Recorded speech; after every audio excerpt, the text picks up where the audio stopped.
Now we want to get more on the train derailment in northwest Spain that we were telling you about earlier. Joining me now from the scene of the accident is Alberto Fragoso.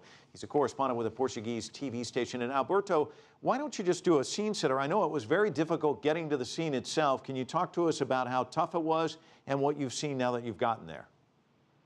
Well, first of all, we come from Porto in Portugal. It's about 2 hours and a half to Santiago, and when you get here, it's just amazing how many people and how many cars are around the site of the accident. And then the Spanish authorities can't allow everyone to pass, and even if you're press, it's not always easy to get to the site. We had to leave the car about half a mile away from here where we are, and now we are over the site of the accident on a bridge.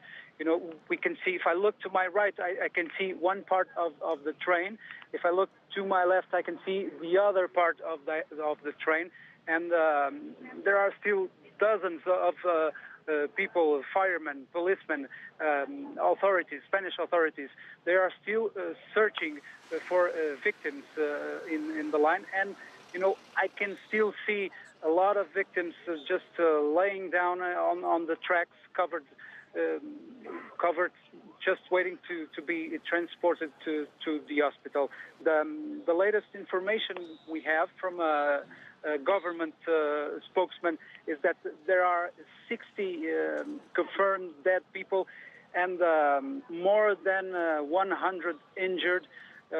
111 was the exact number given to the press, and probably this is a whole different number right now, because this was given about an hour ago, and since then we had no more information, Mike. Well, we're looking at some images, and it's just a horrific scene. But we're also seeing the raw emotions of some of the people there at the scene. Obviously, family members concerned about their loved ones. How would you describe that scene? And I know that this is a small town of about 90,000. How are they basically dealing with such a catastrophe? Well, I got here a little before midnight here in Spain, and there were, I don't know, hundreds of people surrounding the site where the accident happened. And right now there are still hundreds of people surrounding the site of the accident, just watching and in expectation, trying to see what happens next.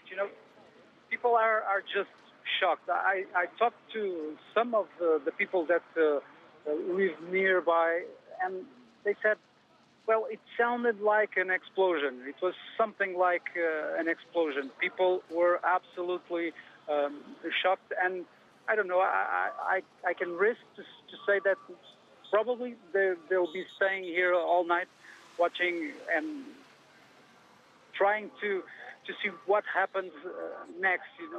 People are still working in the line, and there are at least one of the wagons is completely destroyed, and there are machines trying to lift the wagon to see if there are still victims down in the wreckage.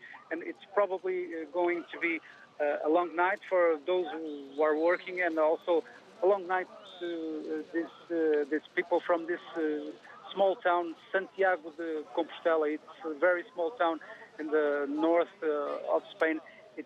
Today was the day of the festivities of the saint from Santiago de Compostela. It's a very important party here in Galicia.